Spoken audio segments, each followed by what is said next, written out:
Well, happy June 27th, everyone. We'll wait a few minutes while everyone gets loaded up. Sorry, technical difficulties on my behalf this morning. We're starting a few minutes late, but while the room is loading up, I hope everyone's doing well.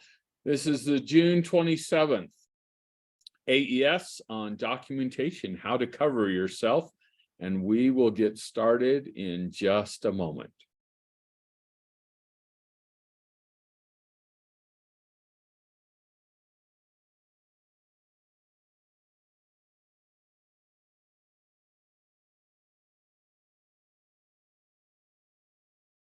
All right, it looks like the room is filled up and a few more people joining in, but let's go ahead and get started on this month's Association Essentials topic of documentation. Once again, you can find history and upcoming Association Essential events on the HOA Living website under Training, Association Essential Series. You can see all the great things that are coming up, and down at the bottom, previous sessions, and that takes you to our YouTube channel where you can watch our past episodes. Next month, we'll be going over reserve studies. In August, proactive communication, September, Insurance 101, and October 25th, working with your business partners. All our sessions start at 11 a.m. Pacific, 2 p.m. Eastern, and somewhere in the middle if you're in the middle of the country. Just a reminder that we're in the last month of our HOA Living Education Scholarships.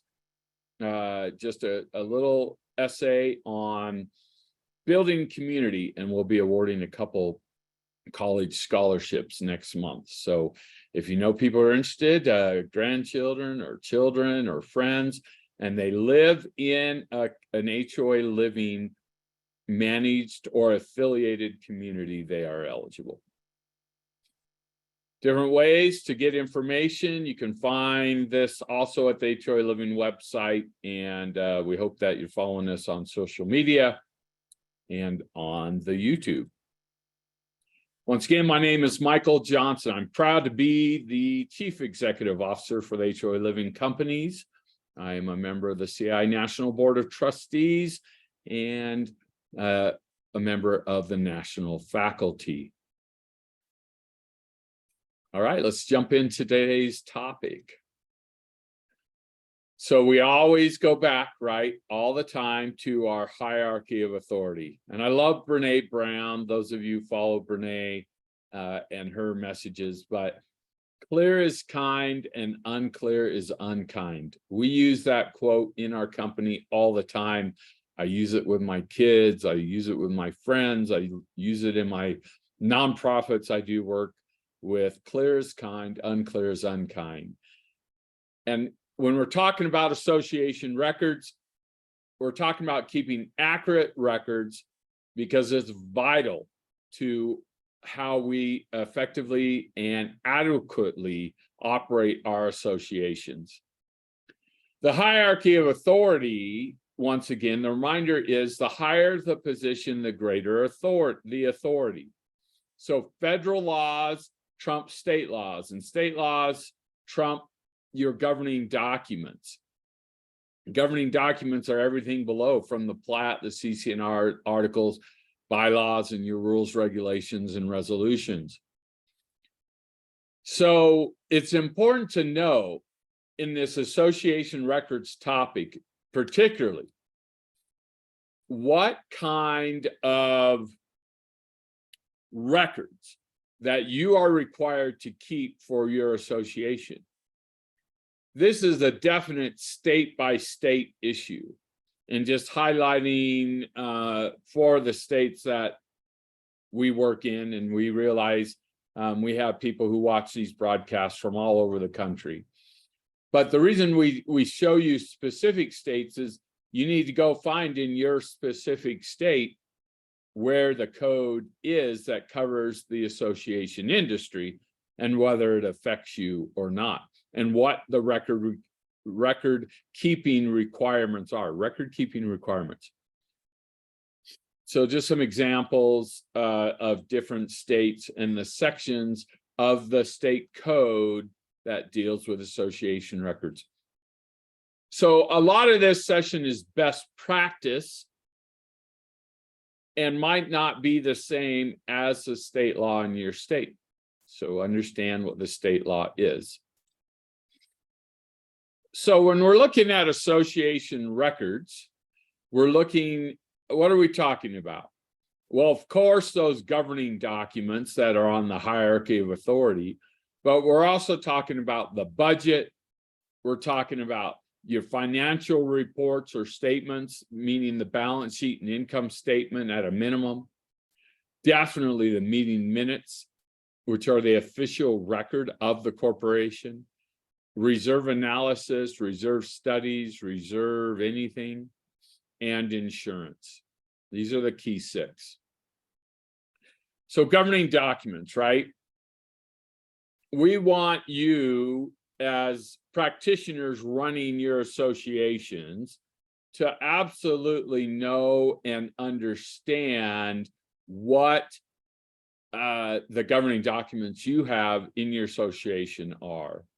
And just jumping back to that slide, right, in the red box, these are considered the governing documents in all states. Some states have an additional document or 2. Some states say, like for instance, in Utah, the plat and the CC&Rs have equal weight. So they're read together, not plat is trumps the CC&Rs. In Utah, they're equal. But the important thing is this second bullet point here, not bulleted, but divided. Amend and update your documents as needed, especially your resolutions, because your resolutions are your record of policies and procedures in your community. And yeah, every state has different ways that those have to be adopted. Most it's a board function, but sometimes the owners have to be involved depending on what kind of resolution it is. And remember, resolutions are down at the bottom of the hierarchy because they generally only have to be passed by a majority of the board. So they're easier to pass, even though sometimes the owners might have to be involved, where your bylaws can be 50 to 2/3, articles of incorporation generally 2/3, CC&Rs generally 2/3, sometimes 75%, sometimes 100%, depends on the state. Make your governing documents, these core essential, they're called governing documents, have those be prominent on your community's website. If you have an owner portal or whatever it is you have to disseminate information to the homeowners in your associations, make it easy, name them well, and make them easy to find on that portal. This is an example of if you're an HOA living owned or affiliated management company and association, this typical template under documents in our owner portal, and then we have governing documents, and one of the sub of that is resolutions. And so you can see we like to name it the community name, and then the date that the document was recorded, if it's a recorded governing document, or if it was passed, or effective date. Pick a date, because it's important, especially as we start updating the resolutions in our communities. It's super important to understand and know the dates, because it gets confusing, right? And if we update it every 2 to 3 years, we got to know what the most current resolution is.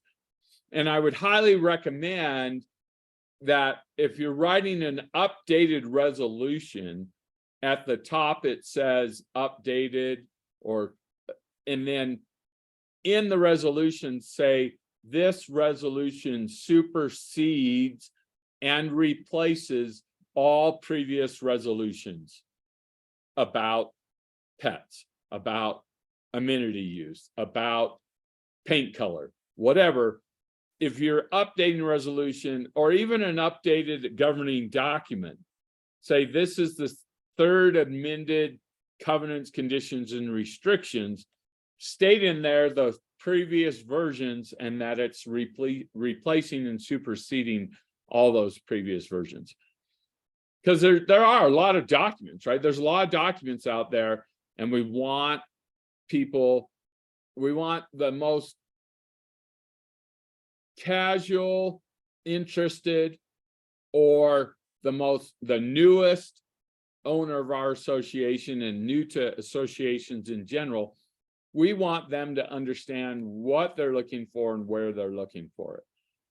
When we're on the board, a lot of times that's difficult because we're experts in our association. We just naturally know, we have institutional knowledge on where things are located. And think about a brand new homeowner, brand new person to the association experience, they don't necessarily have that. So let's make it super easy for them. All right, so governing documents. So budgets then are an important part of our documents that we want to keep. And we know some of you treasurers, we love you.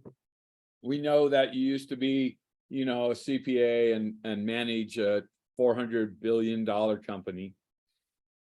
But we want you to keep it simple for the association and for the records that are available. So maybe collapse your categories, just have your parent categories. You can still do your itemized, but have a simple budget.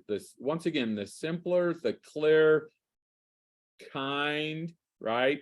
Be kind, don't be clear, be kind, and having a simple budget's a way to do that.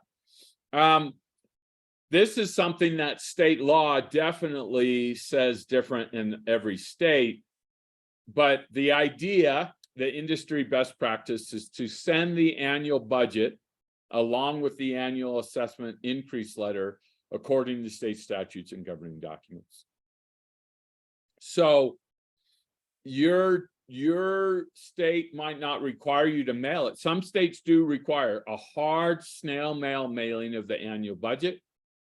Some states require owners to vote on it. Some states don't. Our preferred method is to send an email to all the email addresses of all the owners, unless they've opted into paper only, to say, hey, the 2024 budget has been uploaded to the portal. That's where you'll go get it. Remember, the budget is, and don't be afraid to disseminate this. And some people say, well, we're just, we get off the budget sometimes, the gas goes up, or it's a heavy snow year, or unanticipated insurance increases, which are happening all over the country this year. Remember, the budget doesn't limit the board's flexibility to adjust to expenses. It's a draft document, and owners, you can put a little narrative on that budget that might help owners to understand, but it's a living, breathing document, and it's not the final word. We'd love it to be the final word, but unexpected incomes and expenses will happen. Remember, in the budgeting process, and there's some great budgeting 101 videos on our YouTube that we've talked about, but plan, gather info, review your revenue streams, and set the assessment based on the need. And here's an example of a simplified budget. This is multiple product types in one association. So it could be complicated, but it's really not. And here we've simplified. Here's the revenue by product type. Everyone pays like a master assessment, then loft and townhomes pay extra. And then there's your expenses, collapse, simplified. And I really like having that last column where it's per unit per year or per unit per month, so that people go, geez, how come we spend so much money on taxes? Well, it's $4 per year. So we're looking at 30 cents per month. Then it's really not that big. And then we've made it very clear on the right-hand side. Here's the monthly for the common, the lofts, and the townhomes. Here's the annual. We are simplifying it to the extreme. All right, what kind of financial statements do we need to be providing for our associations? Well, we're going to provide, at a minimum, the balance sheet and an income statement. And we're going to post them monthly and keep them updated on the owner portal or website. And if things are going off kilter in a major way, hold a town hall, hold a community meeting, write a detailed letter, and then hold the town hall so that you can discuss those issues. What is on a balance sheet? One of the two that we recommend. Balance sheet it's a reflection of the status as of that moment in time. And you can go watch our Financials 101 for a bigger detail. But balance sheet, this one shows February 28th of 2023. So this is only valid on February 28th, 2023. It doesn't tell us how much money is in our assets today on June the 27th, or how much is going to be in there next month, or it doesn't tell us how. It's not a period of time. This is one moment of time. It's a snapshot. And it tells us our cash, basically our assets, our accounts receivable, and then those are equal to our liabilities and equity. Really, and the CPAs got together, and best practices from the AICPA is that we book reserve liabilities. So if you have reserve requirements to do a roof replacement fund, and you are transferring money into there on a regular basis, and if you're behind or ahead, you're going to book that as a liability if you owe money to those reserve accounts. And then also prepaid assessments, you see right above total liability. This association has $26,000 in prepaid assessments. Well, that's pretty important to know, that that's $26,000 of future income that's not coming in. So if you spend all that money today and you're running a zero income budget the rest of the year, you're going to be short because some people have prepaid. So prepaid assessments are a liability. Then you can see your retained earnings, net income, that balances the assets. So that's one of your two important financial reports. And then your financial statement of revenues and expenses is our second one. This is a window of time. So where the balance sheet is one moment of time, statement of revenue and expenses is a window of time. And here, and it's small, I know, up on the screen, but this is where we're showing for the month of February how much money came in our income categories and how much money we spent in our expense categories, and then what the budget was. And then the second half, the right half, shows year to date. Okay, so these are the two really financial reports. Your state might require another report, and there's definitely other reports you could share with homeowners. And the board definitely needs other reports regularly, but don't worry, don't stress about it. And don't, once again, keep it simple, keep it clear as kind. Balance sheet and statement of revenue and expenses for your record keeping.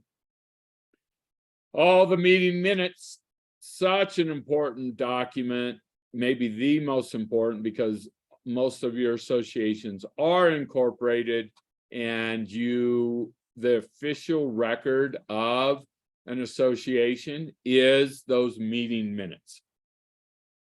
And that's why I always say when we're doing officer elections at the first board meeting after elections is the secretary really has the most important job in the association. And it's why the management shouldn't be taking the minutes. It should be the secretary. This is the official record of the association. If there's a lawsuit, an insurance claim, those folks are going to say, can we see the meeting minutes? What was discussed, what was happening? That's why we also, if you look at our watch one of our meeting minute videos, it's to the point. The actions taken, not all the discussion, not all the comments, but the board agreed to hire XYZ painting to repaint all the front doors inside and outside at a cost of $280 per door. And other, put the action, not all the discussion.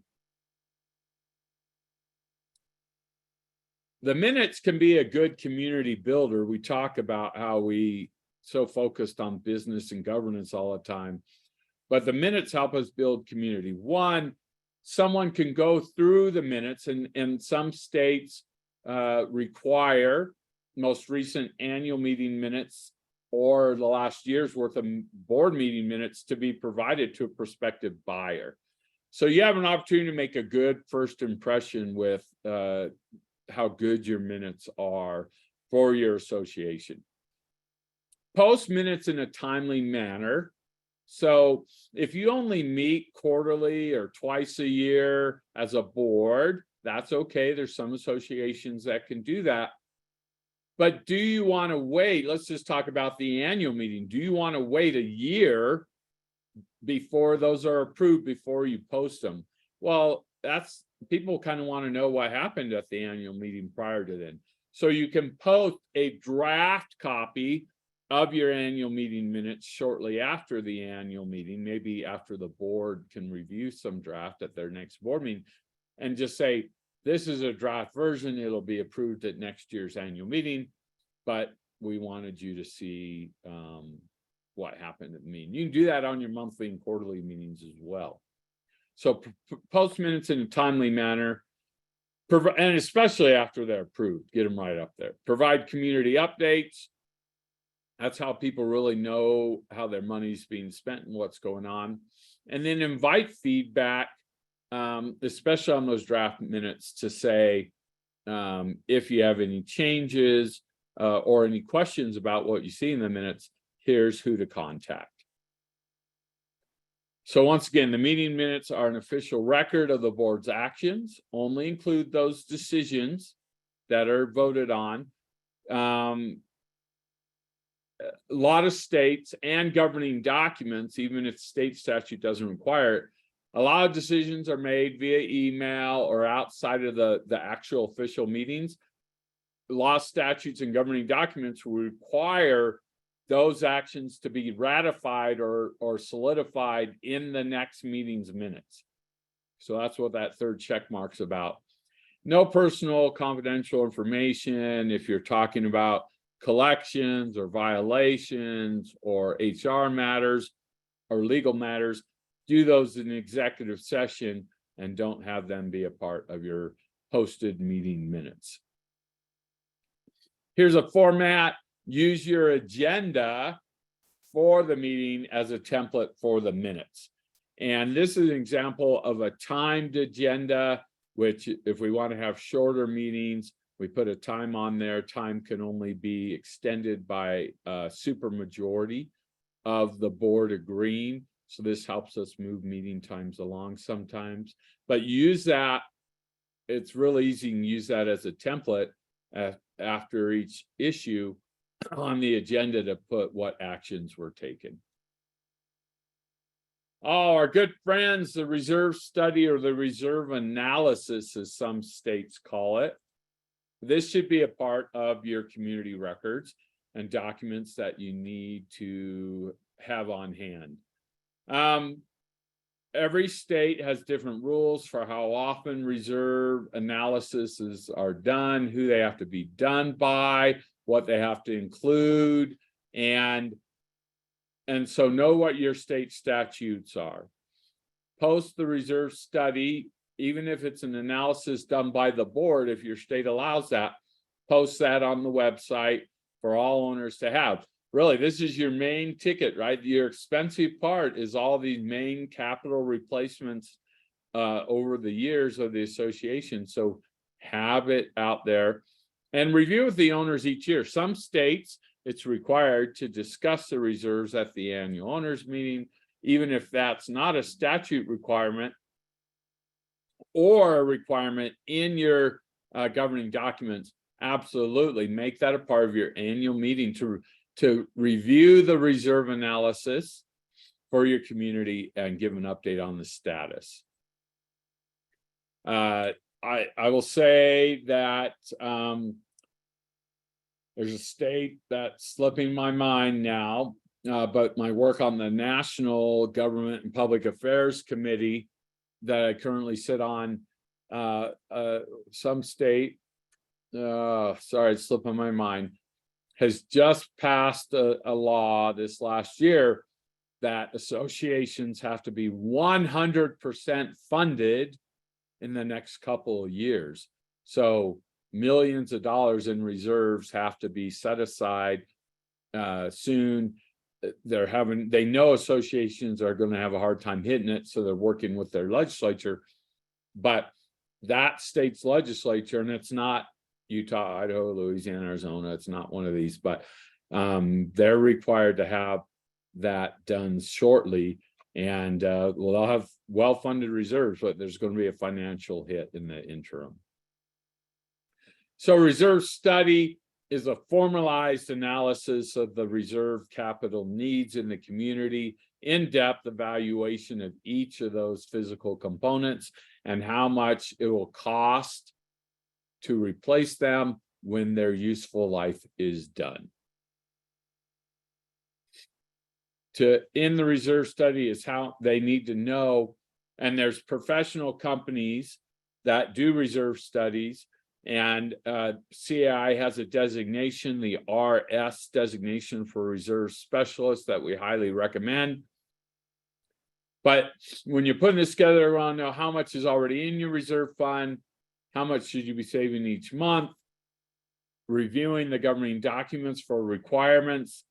There'll be a site visit generally and a full financial analysis. And it'll tell you, look, in 5 years, we're going to replace the asphalt. In 10 years, we're going to replace the playground mulch, also the asphalt, because that's every 5 years. We're going to repaint railings, replacing the pool equipment. Every 20 years, the pool and clubhouse will be refurbished. We're going to update the irrigation system and replace playground structures and finishing. Remember, in year 10, we did the mulch. And in year 30, repaint, we're going to replace the appliances, replace fencing, replace the roofs. So it tells us a 30-year outlook on reserves, and it gives you the cost and how much money you need to have each year and where your funding is short. It's a pretty important document. And then insurance certificates, especially condominiums, because the association is insuring what the banks are and the mortgage companies are lending against. So those owners particularly need to have copies of the association's insurance certificate to share with their homeowners. If you're an association, and sometimes mortgage companies, I get a demand for the condominiums I own every couple of years. I'm like, it's been the same company for 10 years. Why do you always send me a thing? Well, their computer says the date that annual insurance document expires, and sometimes they just don't get the update. So, but also in non-condominium associations, sometimes the mortgage companies get confused and they want the association's insurance. But remember, if I own a single family in a non-condo association or even a townhome that's not condominium association, I'm insuring, my personal is insuring the structure, not the association. And but some states, if it's an attached product, the association has to cover it even if they don't own it. Get with your insurance experts, get with your managers to clarify. But having that insurance certificate is one of those crucial documents. No, you got to know there's federal laws and state laws. Insurance is very state focused law, your case law. The governing documents will break down the requirements. Once again, our secondary mortgage market and lender requirements, the contractual obligation, just good business judgment, what kind of insurance we should have.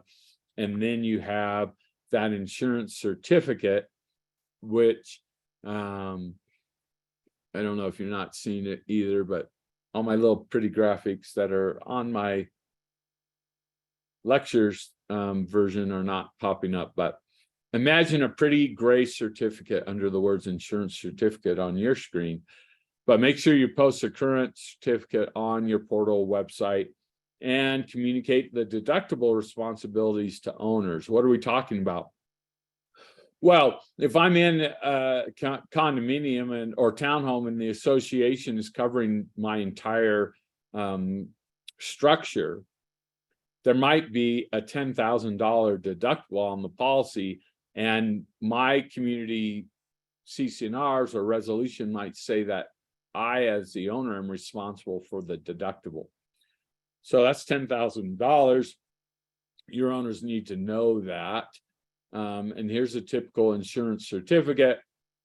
Here you can see there's a $2 million general liability policy, and the policy runs from June 26, 2022 to June 26, 2023.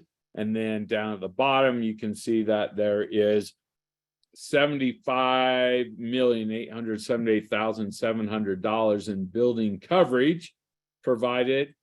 And there's some ordinance and law and some employee dishonesty coverage up to $50,000.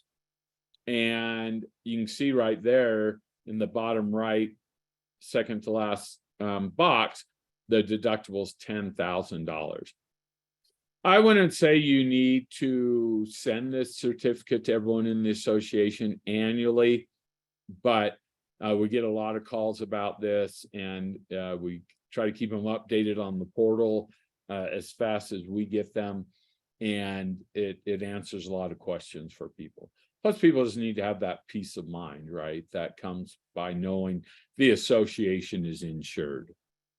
Well, those are our key documents, right? So we've got our governing documents, we have our financial reports, we have our meeting minutes, our reserve analysis and study information, and we have our insurance information. These are the important documents that are crucial for you to keep record of for your association. So I'm going to turn on the mic for our good friend, the moderator with the mostest, Mr. Neil Schiffman, and he's going to tell us if we've got anyone who has a question or any of the questions that have been asked in the chat room that you may have not seen. Neil. Yeah, most of the questions have just kind of been some basic ones about keeping accurate minutes. It's really important, again, chiming in, those are the association record. They're vital to keep those accurate. But I'm not seeing any other questions. So thank you all for your time. Have a great Tuesday. And yeah, Mike will close us out. Yeah, we love that. Thank you, Neil. And if you have questions, you're welcome to email them in after the fact. And so we can get those for you. If you are a client of CAM or FCS or Legacies Management, please scan the QR code for them and give them a 5-star review as a thank you for today's program. That's how we get paid for our time in putting this together. We appreciate each of you. We look forward to talking next month. Actually, that's only in 3 weeks and a day, if I can do math. And we'll be talking about reserve studies, which was one of our important topics. So let's go ahead and mark that on our calendars. Once again, these are all recorded. They'll be posted generally within 48 hours, if not sooner. And the slides are also available for you to review with your other board member friends who didn't make it today, so that you can be the board member with the most knowledge. Once again, thank you for your time, for joining us today, and we look forward to seeing you in 3 weeks when we talk about reserve studies.